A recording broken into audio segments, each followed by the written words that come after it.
Knows he'll get another chance. He lays it off Cardenas. Back to Cardenas, who scores! Tic-tac goal! Childs Boyle! And we're rewarded. Here's Leo to Morgan. To Leo, who scores! Boom, boom, boom, let me hear you say Leo! As he's back in the lineup and putting the Sockers up 2-0 from his teammate DeVoy. The knockout game is coming up as the champions stay alive and even up the Western Conference Finals at one match apiece. Full time at Pechanga Arena, San Diego. Out to Miller. He's going to line it up. Blocked by Rojo painfully.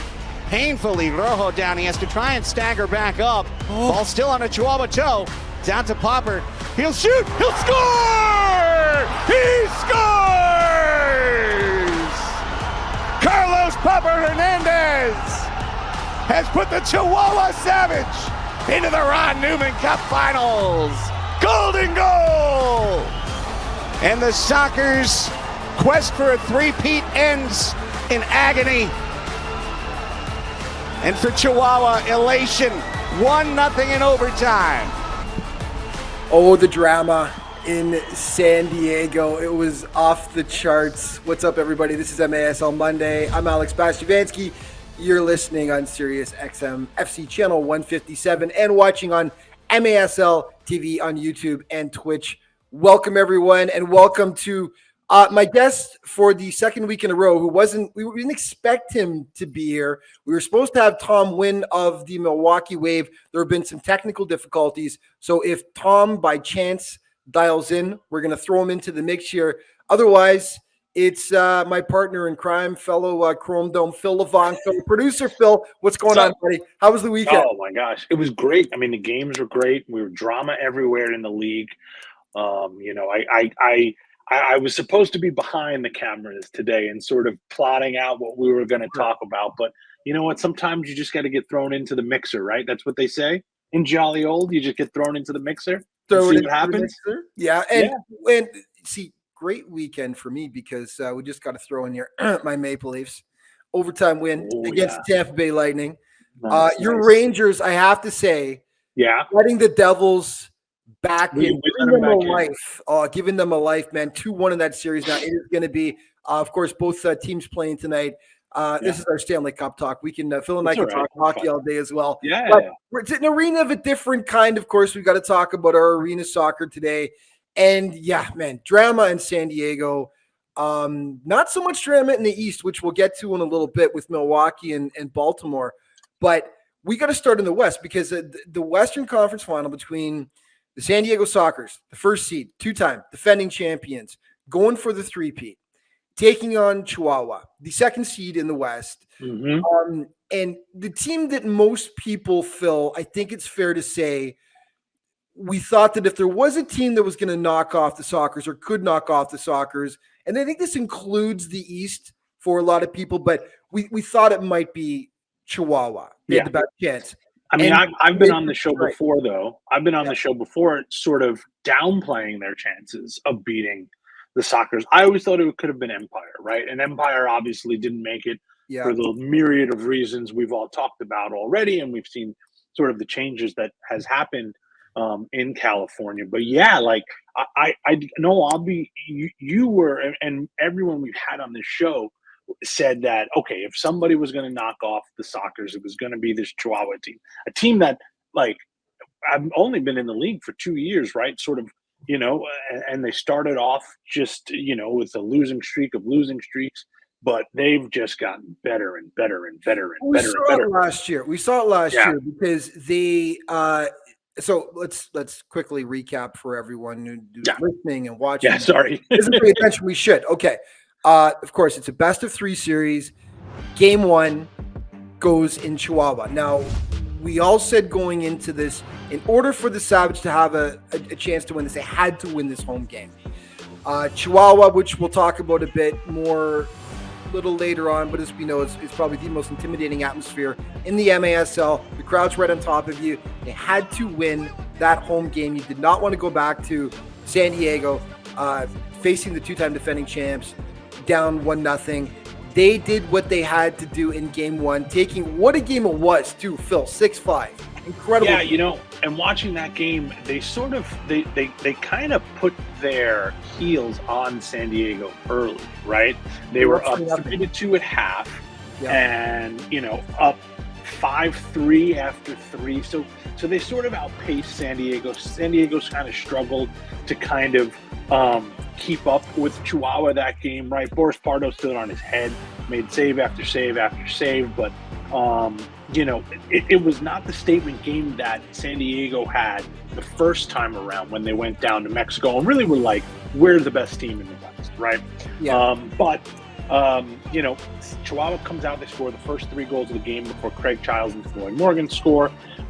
They actually tie the game at 3-3 at one point into the third period. But then Chihuahua, I think you saw the urgency that they needed this game, right? And they needed to win that one if they had any chance. And they kind of, they put their heel really on the Sockers, like I said before, and there was never like the same old Sockers, right? It was never like, okay, here it comes. Okay, here it comes, right? Flip that switch and then be able to, they help. I've said for a long time that San Diego liked the slow teams, right? Sort of tied at half or up by 1, and then all of a sudden you look up and they've scored 6 goals in the second half, right? Yeah. Never happened in this game.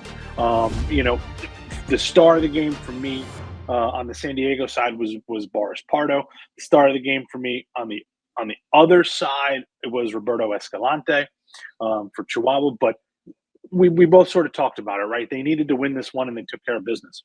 They took care of business.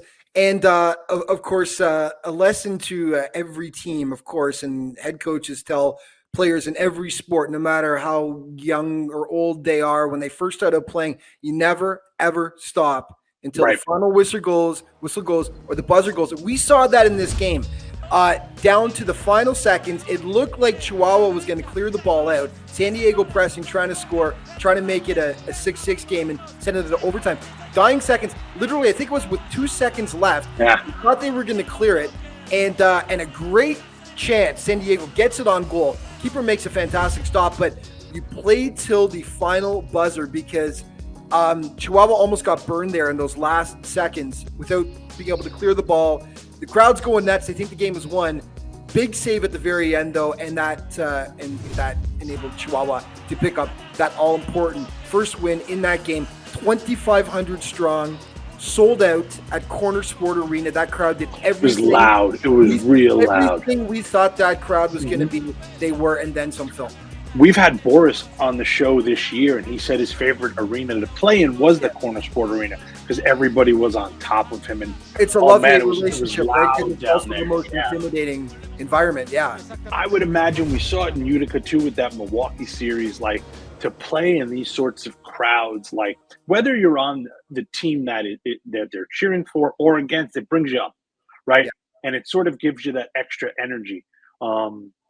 To play in the game. Wave coach said it after that series too in Utica that the environment sort of made the series. And I think, this one as well too, because San Diego brought it on Friday night. Yes. Pechanga Arena was rocking. It was loud. It was louder than I heard all year. So to play great crowd in San Diego too. Yeah. Great crowd. I think he had 3,500 on hand in San Diego. I can only imagine what it's like to play in front of a crowd like that. It's got to lift you, right? And it brings the game to a next level. Everyone goes an extra 10%. Both those fan bases, I don't know if this will make sense. I hope it does, but they're not just casual fan bases. Right. Chihuahua and San Diego. Sockers fans that come to those games are in it. They are loud, They are proud, they're wearing full regalia, they've got all the Sockers gear, they got the horns, they got the scarves, they are into it. They're not just out for a fun little Friday night at the arena. They support that team, and of course, the Sockers have been around for decades, so they've got decades worth of history and tradition to pull on. But that takes us into game 2, China Arena. Absolutely rocking for that one. And the Sockers did what they had to do, which was bounce back. They looked like the Sockers that, like you're talking about, the Sockers that can flip a switch. like that. The urgency was there. Yeah. And they ran it out to, I think they were up 6-1 at one point in this game. And then a very interesting comment afterwards by Everardo Sanchez, coach of the Savage, about what they decided to do. And his quote was, Chihuahua essentially conceded the remainder of the match to save their legs for the knockout game. This was our strategy. We knew we were going to lose the full match once it got to that point, down 6-1. So we're very proud because this is the first time we've won in San Diego, and beating the Sockers here is very complicated. So they sort of rested for the rest of that game in order to be at their best and freshest for the knockout game. But first, before we get to the knockout game, though, like I said, San Diego. Well, let's talk about game 2 for a second, right? Yeah, I want to talk about the comments too, because I think that's sort of the major talking point of the game. And I know Eric Berger is listening to this, and if he doesn't get any dap for literally the strategy on how to beat the Sockers, which he laid out to a T on this show, he's going to send me various text messages with the 7 dirty words, as George Carlin said. But it's weird, right? So game 2 comes out. Let's talk about it from the soccer side. Sockers put pedal to the metal early on. 3 goals in that first period. That Mitchell Cardenas goal was just team soccer to a T. Leo de Oliveira was back, scored the second one. He didn't go to Chihuahua, right? He was nursing an knee injury. Craig and Nate were talking about how it hurt him to shoot the whole time, which I can only imagine. The adrenaline to play in that game, and get up for it. So Sockers were fully loaded. They had everyone for that game 2. You watch game 2, they steamrolled Chihuahua, which it was really not a contest, let's be honest. And, that's when we get, let's learn from our history. Last year, the same thing sort of happened, right? Went to a mini game, knockout game, as there's preferred to be called. And, Sockers sort of come on in. Okay, and now I want to talk about the comments, right? Because this is what Eric was talking about, right? To sort of flip over the team. By my count, I saw 3 players sort of flip. Could have been a couple others. I was kind of looking at the rosters just to sort of confirm what my eyes had saw. But, this is exactly the way that the coach laid it out and that Eric laid it out, sort of get those fresh legs on for that knockout game against the Sockers. So I think something might be a little bit lost in translation about sort of we knew we were going to lose or we wanted to rest players. At least I'm hoping that that's the case too, right? Right. That sort of we'll play it a little coy. We'll play the don't pass line if you're a Craps fan, and sort of get those fresh legs on because we saw it with Baltimore too, right? That they did the same thing when the Tropics were, that 14-1 game. That 14-1. Yeah, that's what they did when they realized it was going to be out of hand. They shut it down, and that's why the score. They pulled Manzella quick. They sort of rotated heavy for that one. And it helps having Lucas Roque back, of course. Yeah. But kind of the same thing in that, and that knockout game was incredible. It was right. It was back and forth. It was loud. It was tense. I thought Nate and Craig did a great job of sort of capturing the drama during that. Berna Valdivino stood on his head, as that game was ending the first 15 minutes going into a second one. Listen, I've been around this league for 4 years. I've never seen, an overtime of a knockout game. I mean, that's just wild stuff. And the goal that Carlos Hernandez with an absolute banger, just beautiful goal to win it. It was incredible. Yeah, you couldn't ask for a better way to finish worthy of sending your team to the finals and beating a team that it looked like for all intents and purposes was a coronation to the Ron Newman Cup. So, Phil, how much of an upset is this to you? Is this like Miracle on Ice type upset or not nearly as much? Now, just to put it in context, Sockers were 2-0 against Chihuahua this season, 5-1 against them last season. Chihuahua won that one playoff game at home last season, as we talked about off the top, when they went back to San Diego, that the Sockers had to pull off game 2 and the knockout game last year. But San Diego had their number. So, but how big of an upset was this to you? I think it's a pretty large upset. I do. We sort of led this conversation with my personal opinion that Empire was going to be the only team to knock off the Sockers, right? So I think that, Chihuahua, I think the styles of Chihuahua and San Diego, I thought San Diego would have the advantage over Chihuahua. I thought Empire would be the only team to really knock off the Sockers from this course to the final. So in my opinion, I think this is a pretty massive upset. I mean, Chihuahua, for the entire season, were the second best team in the league with that brief sort of Empire peak, right? But they were always the second best team, but they were always, when they came up with the Sockers, they were always sort of met with the loss through a myriad of reasons we've talked about. So, like I said, I think this is a pretty big upset. I know other people out there are probably not going to feel the same way as me, but I got to be honest. I did not have the Savage winning this series. Okay.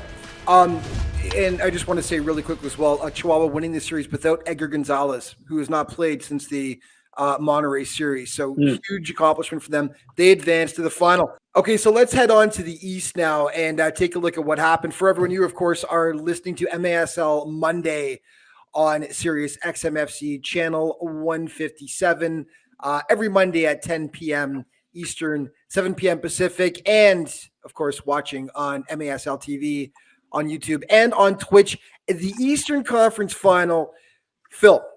Yeah. Baltimore unable to host. Unreal.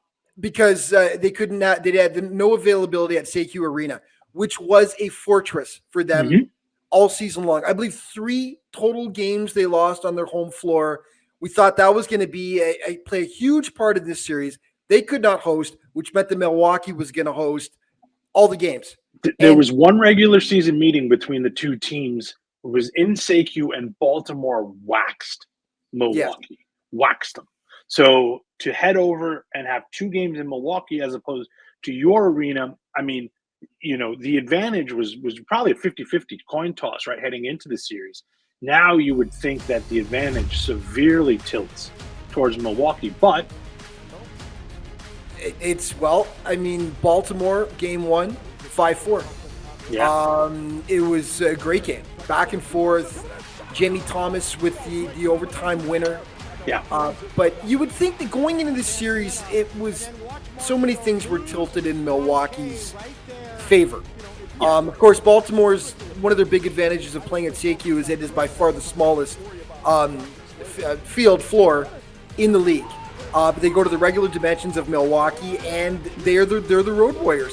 5-4, game 1, OT winner. Quickly take us through your thoughts in game 1. Well, I think they played a really great road game, right? Defensively sound, structure, possessed the ball. Well, anytime Milwaukee got out and run, that's kind of when Baltimore would sort of feel like their grip of the game sort of getting lost, right? Yeah. So Milwaukee wanted to run. Baltimore wouldn't let him, right? Their finishing was strong that whole game.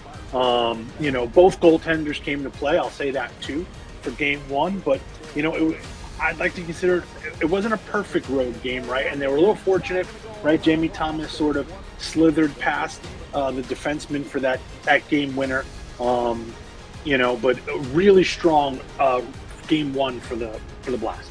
It absolutely was, and game 2, Baltimore 5-3 with the win to sweep the series. They were up 5-1. Yeah. At one point in this contest. Milwaukee gets it back to within a couple of goals, but the Wave just couldn't get it going in this series against the Blast, could they?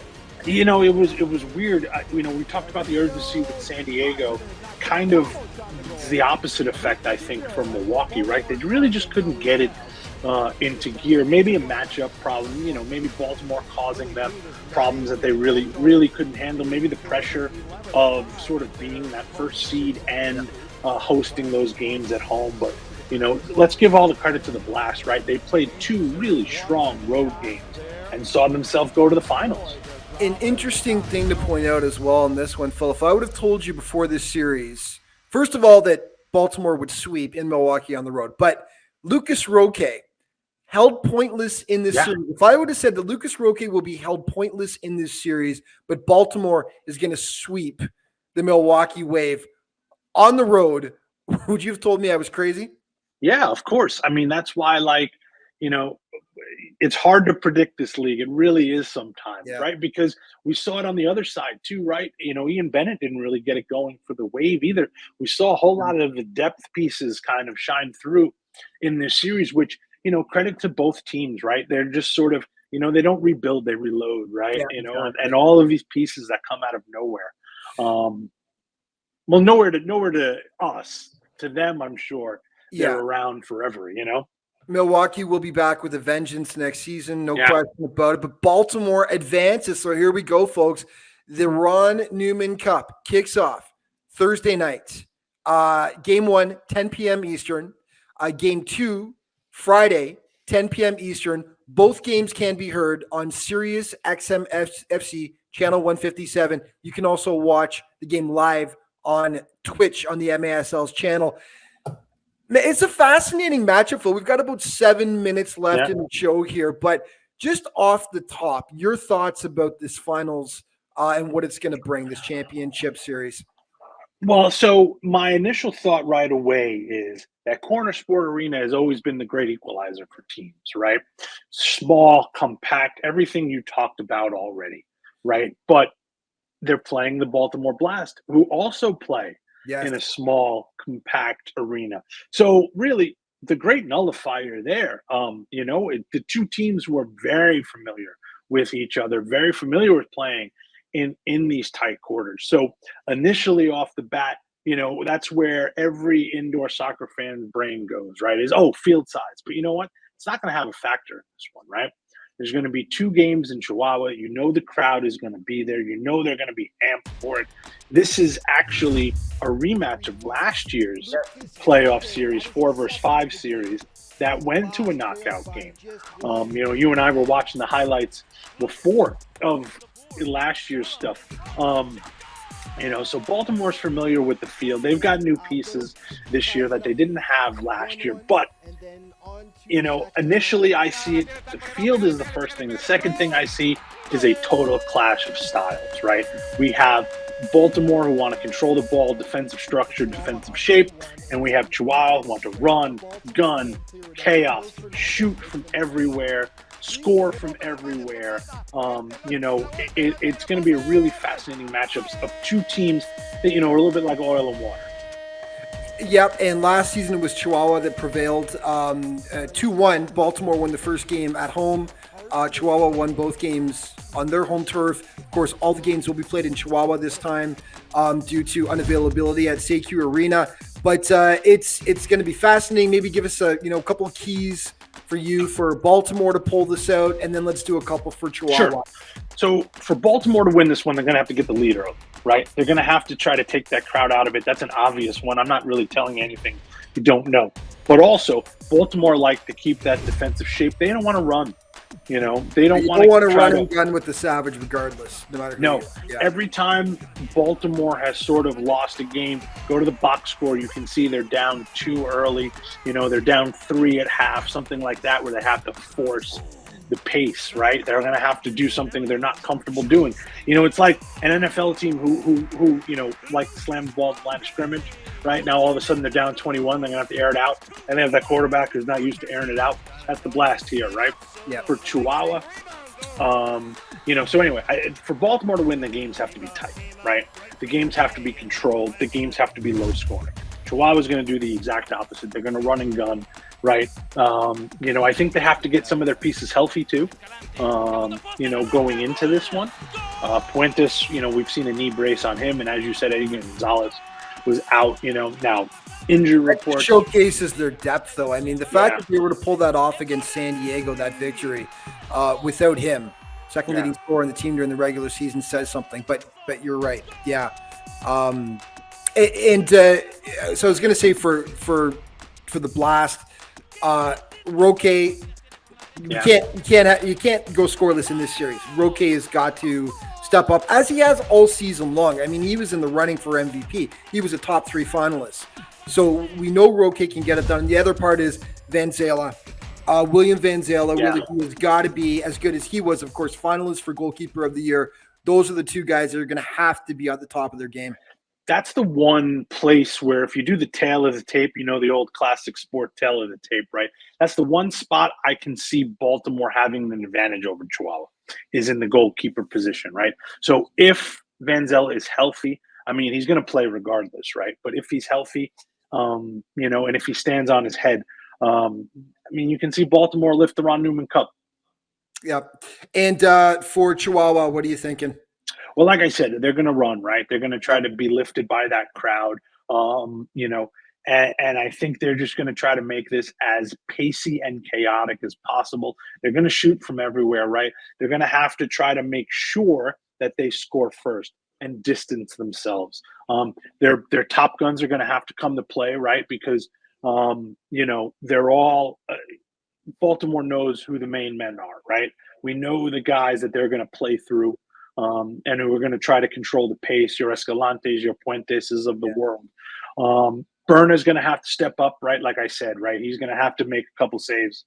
But I think what they're really going to have to do, if they see the game sort of get tight and condensed, do not press, right? Do not sort of really start triggering goals, shooting from everywhere. I'm talking out of both sides of my mouth a little bit because they are going to shoot from everywhere, but don't press, right? Sort of calm down. Let those goals sort of come because they're going to come, right? But if they start to press and they start making mistakes, that's going to play right into Baltimore's hands. It's a fascinating series. A little bit of history here with the Blast playing in Mexico. Of course, they won 3 straight titles from 2015, 16, 17, I believe it was. Or 16, 17, 18, but regardless, they played 4 finals in Mexico consecutively.